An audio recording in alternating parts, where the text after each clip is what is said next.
Welcome to the Savvy Leader Podcast. I'm Kristen, and I'm here to challenge how you think, lead, and show up. Because this isn't about surface level success. This is about clarity, alignment, and making decisions that actually move your life forward.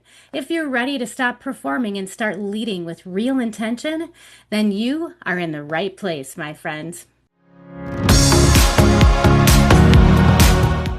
All right, everybody. Thanks for tuning in to this week's episode of the Savvy Leader Podcast.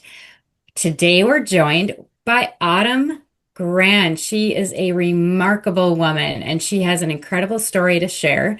She is the owner of Gray Matter Marketing, specializing in all things digital marketing and a few other fantastic add-ons to go with that. Autumn, thanks so much for being with us today. I recently just met you. I find you incredibly knowledgeable and your story is fascinating. So please do share with our audience how you got started, why did Gray Matter Marketing come about, and how things are going out there in the digital world with AI. Yeah, so I kind of accidentally fell into the marketing world. And after being, the sole marketing person or part of a marketing team with some smaller businesses, I realized that I'm not liking all the agencies out there. They seem to do a lot of vanity metrics and just not get results. And when I was let go from one position, that was a full-time position, I realized, oh, I have a lot of clients. A lot of people are reaching out to me saying, hey, can you help me with marketing? Can you help me with marketing? And I realized I should probably do that. So, Gray Matter Marketing is kind of the child of that idea to offer people an opportunity to have realistic marketing. That is so awesome. I love it. I love that you're so conscientious about what your clients are receiving from you, how you're positioning yourself as so knowledgeable, but also just that, the care that you put into the work that you do. And you've got some unique perspectives on things, and you like to refer to yourself as kind of a geek when it comes to the marketing and websites and all of those things. Tell us a little bit about some of the things that are happening in the digital marketing climate. Of course, there's AI, but I don't know that our conversation needs to be focused on AI. I mean, maybe the conversation is more about how all of the traditional digital marketing channels have been influenced by AI, or even just maybe some other natural shifts that are occurring because of the way people are thinking differently now that we have AI. What about that? Yeah, so I'm sure everyone's aware of AI can do a lot. And sadly, that is playing into the marketing world where anyone can be a marketer now. However, that's not necessarily a good thing. Google being the powerhouse it is really looks for specific things. And then you throw in ChatGPT, Perplexity, Gemini, all these AI agents that can also do searches for you. They can also give you answers and tell you, hey, do this, hey, do that. But it's not necessarily the right thing.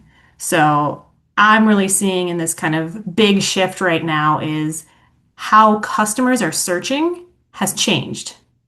They're not necessarily going to the typical website after website after website. They want the connection. COVID happened, and I know it's been 6 years. We're done talking about COVID, but that was a big impact where I like to say people made the switch of going from businesses back to people. So making sure that, your website and online presence is very much geared towards, hey, I'm a real person. This whole company has real people, and we're here to help a real customer with their problems. That is so amazing and so true. And it is, you're so right. It's been 6 years and we're still talking about COVID and all the incredible impacts that that huge event had in all of our lives in so many ways. Recently, I spoke with a woman who called some of the online marketing was going through what she liked to refer to as a trust recession. Is that something that you can relate to, or would you agree that you're seeing the same kind of distrust out there in the marketplace because of some of the new tools that are available? Yes, being, having those trust signals is kind of what we call them. is huge right now. Even Google and AI, they're putting more of an emphasis on why should customers trust you? Why should another business trust you? Why should Google trust what you have on your website and actually show it to customers? So it's a big shift right now to, trust authority as well as your local authority. More people want to be local. They want to know who you are, where you are, what you're involved with, even. Yeah, it's so interesting out there. I mean, I was around at the advent of the internet. I don't know if I should say that out loud, but I was, and I was an adult at the time. And I remember people talking about this huge information superhighway and all these things, but it took a while for it to catch on. And then as people started getting used to it, I mean, it seemed like it took a long time for people to really embrace that internet. And now it's become such a way of life. But how come everybody just kind of almost attacked AI? Like they grabbed onto it so hard and fast that it's amazing the way everybody has immediately adapted. What are your thoughts on that kind of the way the mental shift went from slow to take it on, to assume or to embrace it, to now AI is here and everybody just like clamoring for it? Yeah, I mean, if you think about it, the way that we are raised and living our daily lives has changed dramatically. Before you could kids would play out on the street until the lights went on and you had the whistle to come home. That's changed now. Now it's they have soccer, they have piano, they have this, they have that. And then the parents are busy. They have to work full time. They might have a side hustle. They might have all these different sporting events, family, friends, all these things kind of taking up their time. And AI is fast. If you even pull out your phone right now and type in what are some great podcasts, it's going to give you 3 to 5 podcasts right there that you can click on. You don't have to search, you don't have to find anything, do any research. It's just boom, what's there? Well, and then you're trusting AI to give you the good information, but you shouldn't be. I mean, from what I'm seeing, if anybody takes even just a moment to do a little bit of fact checking or a little bit of research into the results that AI gave you, you're not may not be real pleased with what you received. Yeah, and sadly that's a big thing that's playing into the marketing industry right now is, you type something in and it says, here's a fact, run with it.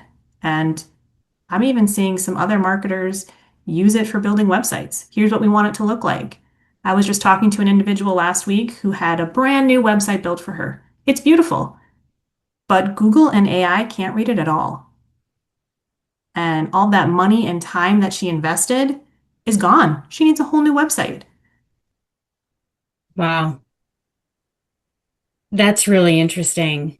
So the trust, I mean, so then therein lies the issue. Like that's where this trust recession is coming from. That and AI generated images and videos and all of those things. But aside from AI, what are some other really big shifts in the digital marketing place have you seen in that industry? Like over the last couple of years, what are some unexpected shifts that have occurred? Yeah, so a big one that's also kind of playing out right now is answer first.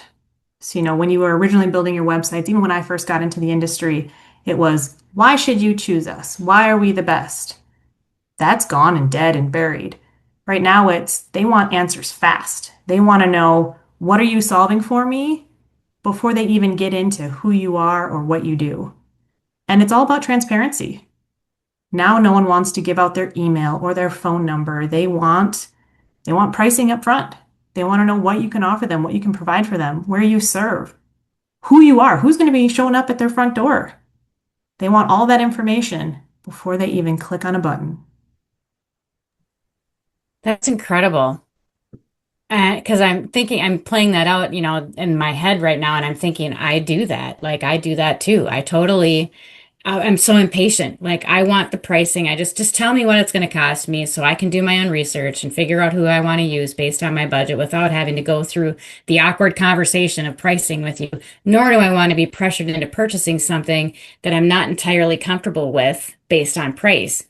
I think that that is just fascinating. What are some of the number one things like you're touching on websites and things people should be doing, or what's the number one thing that everybody must do right now today? If they don't have this, they're dead in the water. Ooh, so I kind of get nicknamed the Google girl, where, anything online, Google loves the more things you use of theirs, the better. So if you are trying to get found and have people call you, you need to have a Google business profile. And even if it's just a homepage and a contact us form, you need to have that live. But again, you need to make sure that it can be read. Make sure that Google and AI and your customers can read it and get their answers right up the bat and that they're similar. If you do graphic design on Google My Business, but then you call it media design on your website, Google doesn't read that that's the same thing, and you don't get shown up for either. And I thought Google My Business was dead. Silly me. Oh my A lot of gosh, I people guess that's did. one more thing out. Yeah, I'll have to add that to my to-do list. Because whatever happened to Google Plus? Wasn't that out there? Is that gone?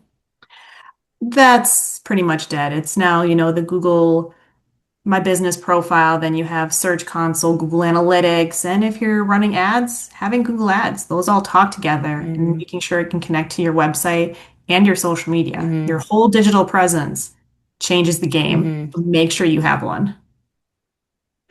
Um, Thinking about that, I mean, and you just said it three times right now. Google, Google, Google. Is that just still the only place to be? Do you think there'll ever be a different search engine?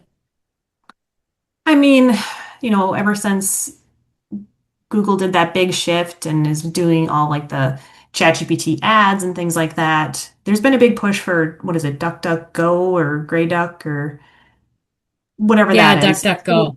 Yeah. Yes, there is still information, but again, that's still a digital platform and it still reads your digital presence. So no matter where you are, and Google's a big one. That's why we people keep navigating towards it and I keep talking about it is because Bing, Microsoft, Yahoo, DuckDuckGo, they all pull information from Google as well. They are kind of the king right now. I wonder if they'll ever get bumped off of that throne. I'm Interesting. sure it's coming. Something is going to come out there that's going to knock them down the pedestal a little bit, but right now, you just have to be present online. You need to have a social media presence, need to have a website, need to have a Google business profile, you know. And who has time for all that? Not a lot of people, which is why AI is coming and being so big. Everyone can become a marketing Yes. specialist. Oh my gosh. I mean, because I just trying to get your average, because you can't, well, nothing can be average anymore, especially like when you are creating posts, when you are putting together your marketing materials, you have to be like one step above everybody to get noticed. And because I feel like do people, you look more credible. Like when you go to somebody's website and it's all, basic and simple, you're just like, this guy doesn't even seem legit. Do I trust them? Yeah, and that's the thing. Like, there's so many stock images now and AI generated images out there that there's a big push. It's summer in Minnesota. You're always going to have all the farmers markets and craft fairs, but so many people are using AI generated images, and more people are choosing not to go to those events. They're going to the library next door that had a hand-drawn image of, hey, come to this event, because people are tired of fakeness. They want that authenticity, that connection. Well, and that's probably a good thing, huh? I mean, maybe it is a good thing that we all just kind of get back to basics and, you know, the homegrown marketing and the real deal. I think that feels so much better, I guess. Yeah, and that's another reason why Gray Matter Marketing was formed is a lot of small businesses and entrepreneurs and even crafters and artisans, they can't afford marketing. And Mm. I strongly believed, even when I was in college, that everyone should deserve marketing, and that's why I started it. I want to be able to let everyone get their product, their service, their message out to the public. Yeah, for sure. Talk us through a little bit about what it looks like to go from working for a marketing agency or company to now running solo. You've been out there running your own business for how long? Um, Unofficially, about 2 years, officially since March. Got So, it. I knew there was a little gray area there. Oh, no pun intended. Um, but how's that going for you? I mean, a lot of people out there, especially these days, it seems like starting a business is so popular. How's it been going for you? What did your journey look like? I mean, you talked a little bit about why you started, but how did it go? And why did it take you 2 years to be fully legitimate, like on your own? yeah, so I've kind of been doing, marketing for over 15, 16 years now and working for part of a team or either the sole marketing department for small businesses. I've worked for big corporations doing marketing, and I've seen a trend where anytime there's not enough sales or slow season hits, marketing is the first to go. Even if you're getting great numbers, bringing in the leads, marketing is always the first to go. And doing my little side gigs of helping other businesses and artisans with their marketing, I realized that, hey, this is great. There's a market for it. And it gives me the flexibility to be able to go to all these networking events or go to workshops and webinars and do these awesome podcast events that I never would have had the opportunity to if I was still in a full-time position. So, when I got let go from a small business doing their marketing, I I was still searching. And then I just kept getting more and more clients reaching out to me saying, "Can you help me? Can you help me?" And all of a sudden, it took me a year. It took me a year for me to have that light bulb to go off in my head that said, "Oh, maybe I should be a business."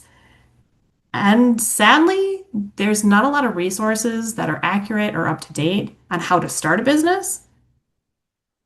And I did struggle a little bit. It was hard kind of coming up with that technical legal aspect of how do you start a business? What name do you choose for your business? It's like naming a child.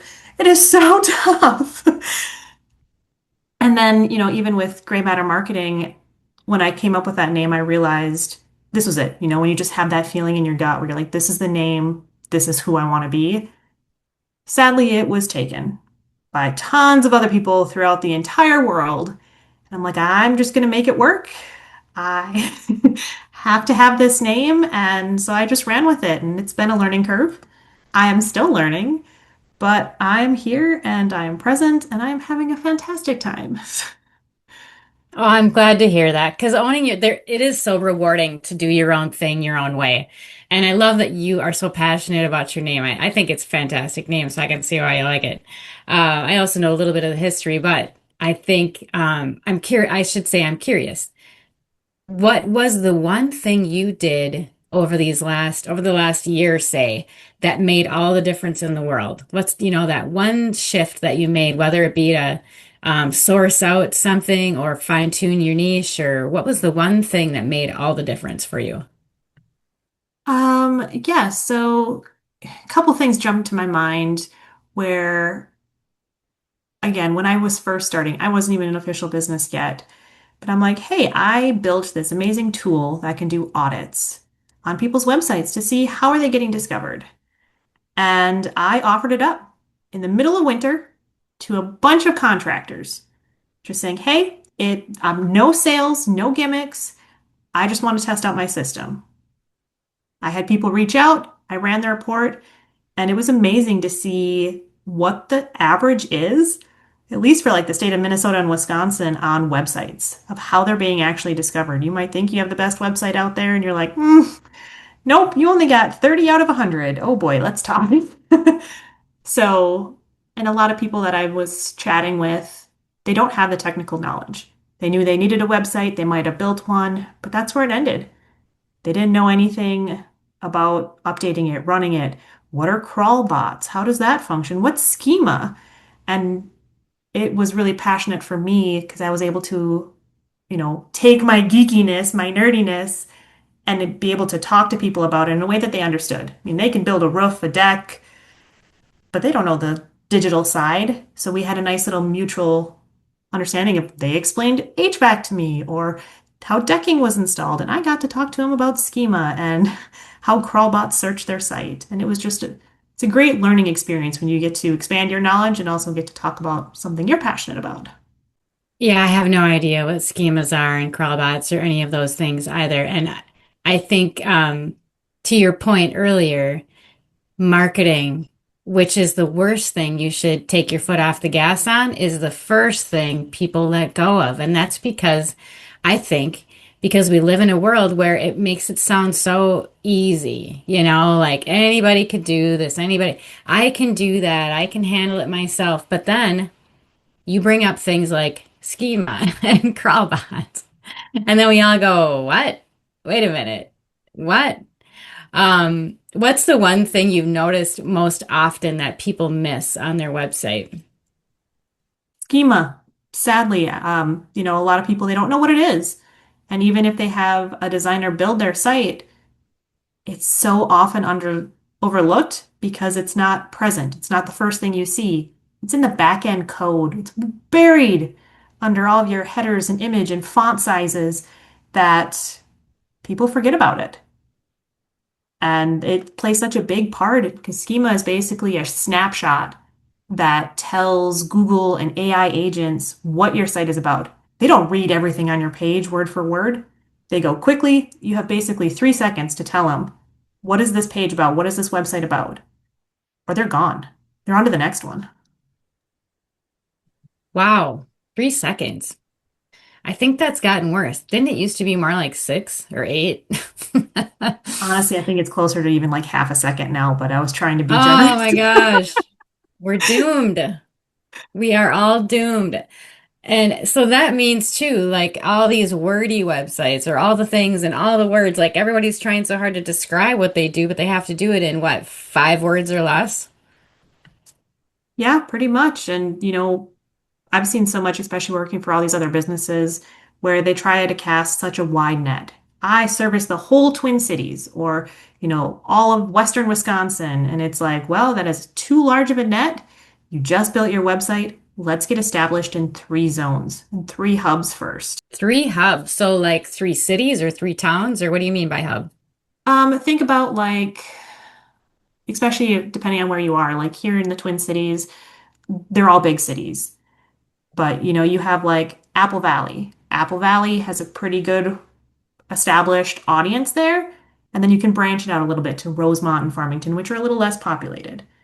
Where if you're doing St. Paul, you don't want to do Minneapolis because they're two really populous and big cities right next to each other. So those are 2 different hubs. But kind of more of like one big city and then some suburbs, some surrounding little cities or towns next to it. Now, when you're looking at hubs, I mean, I'm curious, do you look at demographics and I mean, it's not just geological, it's got to be like, the demo, right? So, what are the primary or not? Do you not look at that at all? Do you just look at sheer convenience? How do you choose a hub? Yeah, so I always do it where, pick where you have a big audience already or where you want to be. Look to see the demographic. If you're doing, you know, retirement planning, you're obviously not want to go to a newer, like uptown area where it's all college kids or young people. They're not thinking about that. So you also want to think about, who your audience is. Where are they living? And then you take it a step farther, look at what competitors are in the area. Because if you have a small budget, you're not going to be able to keep up in a high hub area with lots of competitors. So find another hub that has less competitors where you can become the dominating person in that industry for that area. That's so interesting. So basically, it's going to take some research on your part to find competitors and see where they're at, where they're operating in. Um, how does, I know that you've been working on creating network groups, in-person network groups and networking in that way. How does that play into a person's digital marketing plan? Yeah, so, again, it kind of goes back to since COVID, people want people. They want to see real people face to face. And unfortunately, what I've been noticing is all these networking groups are either early in the morning or late at night. Well, if you have a family, or maybe a second job or things like that, you can't make those work. Even if starting a new career, you just switch jobs, you're not able to take off in the middle of the, early morning or at the end of the day to go to these events. So what we wanted to do was create some groups that flexed around the cities. You weren't just stuck in just your county or just your city in just certain time zones. We wanted to be able to branch off and be like, hey, we're going to be in Coon Rapids. We're going to be in Stillwater. We're going to be in Apple Valley at different times, mornings, afternoons, evenings, so that we can get a wide range of people together to expand that connection. That's the only time I will say, cast your net wide. Got it. Because then in my mind, it seems like you would want to probably share some insights on social media and maybe post your insights to a local community site on Facebook and then maybe attend a network meeting in that same community. Does that sound like a strategy? I mean, is that how things like that can evolve and that really boosts your business and your presence per se? Yeah, if you even just say like, hey, I went to this event and you tag three other businesses or three people you met. You tag the location that you were at. Right there, you have expanded your reach from just your followers to their followers, to the location's followers. You've expanded and it said, hey, I'm a real person. I really exist and I'm out in the world. I'm ready to talk. I'm ready to get to know you. And that's huge. People do as much as a lot of people I hate being in front of cameras or taking a selfie. It's a great way to put your face out there and help you get established. And don't forget Yeah, to I post feel your Google like, business too. yes, your Google business. Oh, that Google business thing again. Oh, you're killing me with that. Man, so value for the money? There are so many options in digital marketing. What's the best value for the money out there? Um, if you're just starting out and you only have a set amount, get a website, get established. That is huge. If you have absolutely no money, get a Google business profile, have some social media profiles, and just get business cards. Get the actual handheld business cards. I know everyone says they're dead, but you go to any networking event, you go to any craft fair, they always have business cards. It's a great, quick way to get someone's information. They do always have business cards, and I can tell you too that in the past I've tried to eliminate that because you're always on the fence about this card thing. Like I got the cards, I give out the cards, and then I receive the cards, I got the stack, and you don't do anything with them. I mean, it's such a thing. And I have tried to create digital cards on my phone in various different ways, whether it be an app, whether it be I build out my contact information on my phone and then I share it with someone via text so I can get their phone number. I've done so many different things, but business cards are still out there and people still want them. I mean, people still ask for them. It's not even just me passing them out whether they want it or not. People are like, "Do you have a card?" What are we gonna do? Are there any good options out there? No, just the card. I've used apps that send out reminders of like, hey, you met this person, reach out to them. I've done the virtual cards where it's all in one place. I've added them directly onto my phone, and as soon as I leave, I'm like, I don't remember that person's name. Having a business card is so convenient that I don't think it's going to be gone for a while yet. No, I don't think so either. It's one of those things. It's been around for eons. And I think someone said to me once too, it's a good idea to have your photo on your card so that people can put the face to the name and it's easier for them to remember you and what you might have talked about. Yep, like I said, I'm horrible with names. I will remember your children, where you have a cabin. I will remember all those details. I will not remember your name. So having that picture on there, it's like, oh yes, I remember she had the pretty earrings and we talked about this or talked about that. It's such an easy way to trick people's minds into remembering you more. Yeah, absolutely. Okay, let's shift gears a little bit while we talk about images of ourselves and let's talk about social media. There are so many. I mean, the top ones you have, of course, Facebook, Instagram, LinkedIn. Now we have TikTok, Snapchat, Pinterest, I hear, is getting popular again for different reasons. And then a plethora more. Do you foresee any shift in any of that in the future here? I mean, what's happening with social media right now, and how prevalent does it, or how important does it need to be in your marketing, or is it industry specific? Yeah, it is very much industry specific. I've worked with companies where like, we need to get on TikTok. It's like, okay, well, unless you're offering a service that's national or you can ship a product, TikTok is more of just going to get you awareness because someone from New York isn't going to call you up to have you come change out their siding. Instagram is really good. It is more of a visual aspect, but you can be funny, you can kind of build out your personality and tell more of your company's story. Facebook is essential. I mean, Meta owns everything now. It's essential. And just posting, engaging. A big thing I'm seeing on Facebook side of things is the groups, the communities. You all have your buy nothing, your mom's groups, your sports, your school, whatever it is, being a part of that and engaging, even if it doesn't even have to be about your business.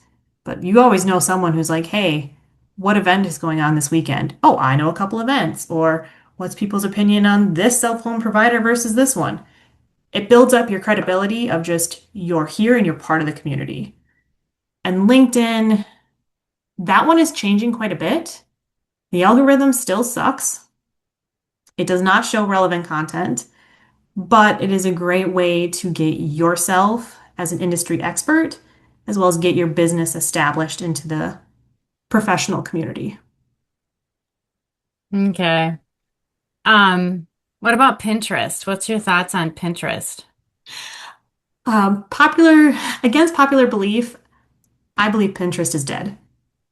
With Hmm. Instagram and TikTok, the purpose of it is long gone, and now you go on there and it's just ads. Go shopping here, go shopping here. And I'm not a big influencer shopper. Maybe you guys are, where it's great, but to me, it's not. I'd rather go to Google and type in show me images of nail art and get inspiration that way versus going to Pinterest and seeing ad. Interesting. Okay, so with all of that then, personal branding. I mean, it's not just brand image anymore. It's this personal branding whole thing. Tell us a little bit about how impactful your personal brand can have, especially for a solopreneur or a micro business owner. Um, and how do you help someone fine tune that branding message? Yeah, so this is a big one that's taking off right now. So it's not necessarily your personal brand anymore. Now it is about you becoming an entity, which means your name gets associated as an industry expert and your name, your profiles get shown anytime someone searches a topic, which is what you want. You become almost your own business. But to do that, it is very much finding those opportunities to speak on podcasts, go out, network, be a part of conversations happening around what you specialize in. That's really interesting. I think a lot of us get so tripped up on trying to understand what a personal or what a brand looks like you just described. I think, we are the brand, the person, this face, the way that I speak, the way that my mannerisms and all of those things are more important than the name of my business. Is that what you're saying? Kind of, especially for those that are like solo entrepreneurs or solo business owners, your name becomes tied dramatically to your company's name. But even as your company grows and you hire new people, you still want your name to be recognized as an industry expert that'll then help boost up your business's profile. Your business will help boost you up and finding those opportunities to further expand your knowledge, your experience to stay as an industry expert will help you get discovered and help grow your business. Gotcha. Um, I feel like it's such a behemoth though, and I think so many people, digging into that deeper, it's kind of a confidence thing. Because I mean, in my mind, I'm thinking, well, why wouldn't my business just be my name then? Should I even have a different name for my business, or should I have something? Somehow they need to be synonymous with one another, especially in the beginning, until you get established or until you really solidify your brand. And then what about that messaging? Like, you know, how do you become the product or service that you're offering? What does that look like for a person? I mean, do you literally just have to immerse yourself in that business, or can you have a self aside from the work that you do? Yes, this is a huge thing and it is very possible.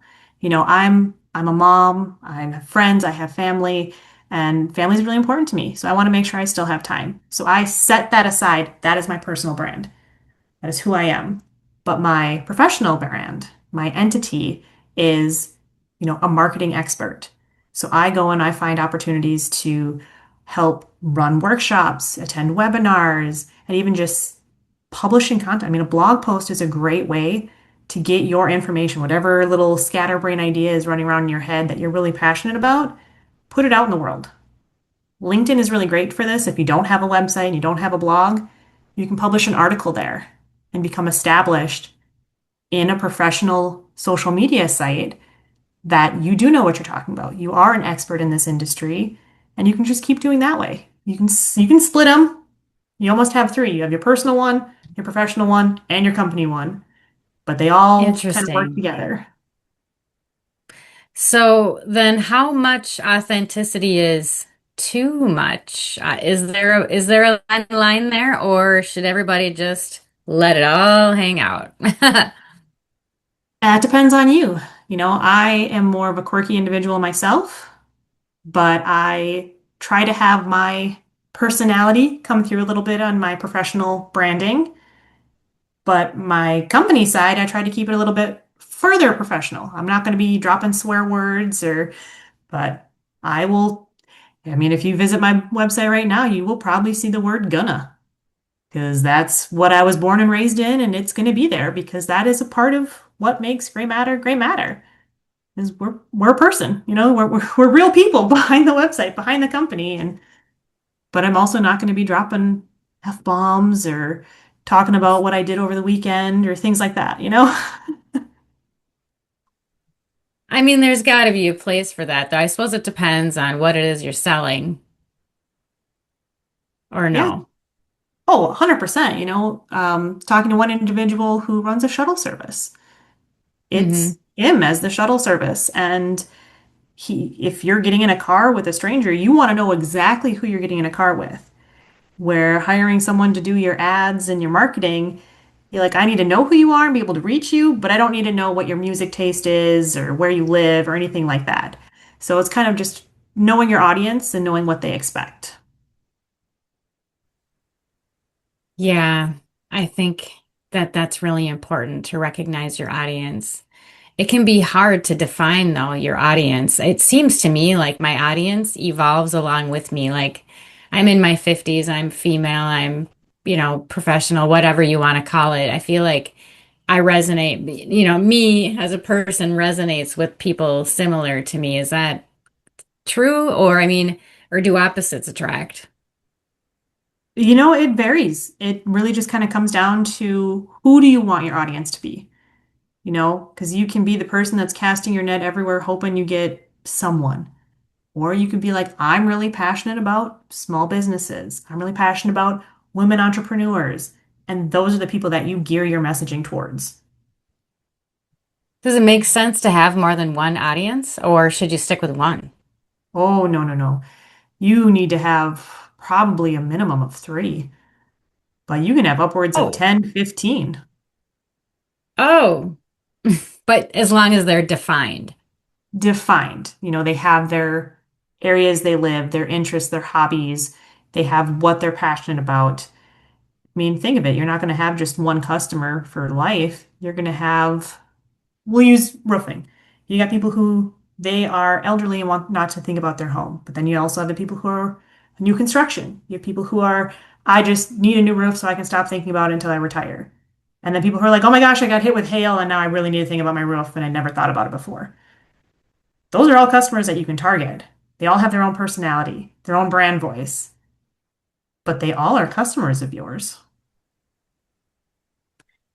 So that brings it down to the intention, it sounds like, and the strategy. Yep. And it's a hard thing to get established. So I usually say start internal, figure out who you like to serve, build out from there. Then pick your service hubs, find your competitors. What are they doing? What messages are they saying? Go on social media. What are they posting about? What are your audience members posting about? Your customers. Build out your profile that way. You make it sound so simple. Which is a great thing for you. The rest of us were all like, huh? I mean, how do I do this? How do I wrap my head around that thing again? And maybe it's because we don't live in the marketing world. You're out there. I picture you just like surfing the net as a human on all these radio waves, just like riding the wave and helping people understand what it is they need to be doing to improve their business. But I love the definition that you're talking about, like being strategic and actually having some definition. Do you feel like so many small business owners and solopreneurs just like, okay, I'm in business, now what? And then they just like go out there and start talking without any kind of strategy at all? Yeah, or they're like, I am passionate about all these things and I want to do them all. And it's like, well, hold on now. You are just getting established. You've been in business a year, 2 years. Pick three. Three is kind of my magic numbers. Pick three services you like to do, three hubs that you like to serve, three problems you like to solve for your customers, and really become the expert on those three. Then you can branch out. Mm. Then you can add five. Then you can add seven. Then you can add 10, but start small. Otherwise, you get bogged down, you get buried, and then you are left being like, well, what do I do? My phone's not ringing. Hmm. And yeah. I spent all this money and now I don't have any clients to pay my bills. And, um, thinking about that, what does the process look like to onboard with you? Is it pretty lengthy? Oh, no. Pretty detailed, I'd imagine. Honestly, if you're like, yep, I'm going with gray matter marketing, you know, we have a conversation. We meet for coffee, meet for lunch, hop on a phone call, a Zoom call, and we just talk about, kind of what you're looking for. I will probably narrow down what you're looking for. We'll come up with a custom price just for you. And then you just need to give me access. Give me some pictures and you're gone. I mean, I've onboarded people in 30 minutes or less. Wow, that's amazing. Um, and then, so talk me through a day in the life of a digital marketer like yourself. I mean, you work from home? Work from home, work from coffee shops, work from wherever the wind blows me that day. Okay. And what does your day typically look like, though? I mean, because as we just mentioned earlier, like all of the things you need to do seem so overwhelming at times, and there's just so much, and there's so much detail, and so much strategy and intention. How do you plan out your days and your time to be able to put that much energy into someone else's business, let alone your own? Yeah, so you can always have a plan. You can have your to-dos of this client's getting a blog post, this one's getting their website updated, this one's getting some social media posts, this one's getting whatever it is. But I always start my day with checking to see what changed in the digital world. How did AI, like Claude was down today. I don't know if you realize that, but that affected so many people. And with that being down, it's like, okay, well, we need to change certain systems. We need to make sure that the content we're producing doesn't just get read by Claude, but ChatGPT, Perplexity, Gemini, they can also read it. Maybe I need to do a further push to get that content out there since now everyone's moving from Claude over to ChatGPT. So it's just staying up to date on all of the trends. And that's why I do it. So no one else has to get bogged down or stressed with all the changes happening. Wow. When you look out, say 5 years, what does a digital marketing landscape look like, do you think? I mean, what are you preparing for? Ooh, I am definitely preparing for a bigger push on humanization. They want that connection. People are going to go more and more to automations and having AI handle the common tasks. But I think everyone's still going to relate to talking to a human. I mean, you can't use what is it, an M dash anymore because everyone associates it with AI. Well, there was people who were using that in Really? their writing anyway, before AI was even a thought. So now they have to change their writing Wow. style. Oh, yeah. So just finding I out. I I'm sorry to interrupt you. I'm sorry. I was just going to mention recently I went through a webinar and it was showing, how they were actually having they were I'm stumbling over my words, forgive me. I'm trying to explain something a visual thing that I saw and put it into words. Um, but they basically took almost a holograph of a person to help another person work through a process or a system or whatever the sales piece of it was, or to guide them through a process, I'll say. Um, I found it just incredibly fascinating how there could be a person on the other end navigating that, but there's no real person. How do you think people are going to receive those kinds of interactions? Is that a replacement, or do you wholeheartedly believe that that real in-person touch, human to human, is where it's going to be at? I think the more AI takes off, the more we're going to crave that human interaction. Even if it is just having a human review what the AI created or, tweak it a little bit, they're still going to want that human touch point. Yeah, you're so right. And, so are you excited about the future of digital marketing? I am, with everything that's coming out with AI and with websites and Google, I'm very excited to see how things change and adapt and how big businesses adapt to it. But I'm curious to see how small businesses without all the, you know, employees and the overhead costs, how they're going to be able to also adapt to make it work for them. Because that's a big thing is you can't have your own server, but you can still make it work for you and be profitable for you if done correctly. And I'm Hmm. curious to see how that change happens. Yeah, it's going to be really, really interesting. These next few years in the digital world I can't even wrap my head around what to expect. So, it's enlightening to hear your thoughts and your perspectives and someone who lives in that space all the time. You don't even need to talk Adam, the next so few years. There's a big what? change coming to in the next few months. There's a big change coming to Yeah. AI that will drastically affect small businesses. Oh, really? Oh, geez. Hopeful. Well, is it in a good way or a bad way? It depends on how you implement it. It could be a very, very good thing, or if miss the boat or don't implement it correctly, it can be detrimental to your business. Oh boy. Well, Yeah. before that happens, you got to tell people where they can find you so they can get in touch with you when all of it hits the fan and they don't know where to go. So how can people find you, get in touch with you, and learn more about what you do to build up businesses? Yeah, so like I said in the beginning, there's a lot of gray matter marketings out there, but your best bet is just to go to withgraymatter.com. It's the way to find me. It's the easiest way to get a hold of me. Call, text, anything like that.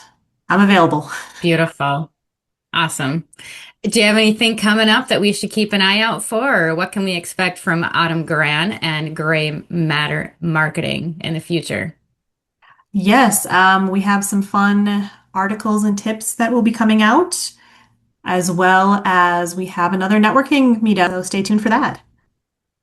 Awesome. I love it. I love it all so much. Thank you, Autumn, for sharing all of your insights and knowledge so generously. I'm so grateful for you today.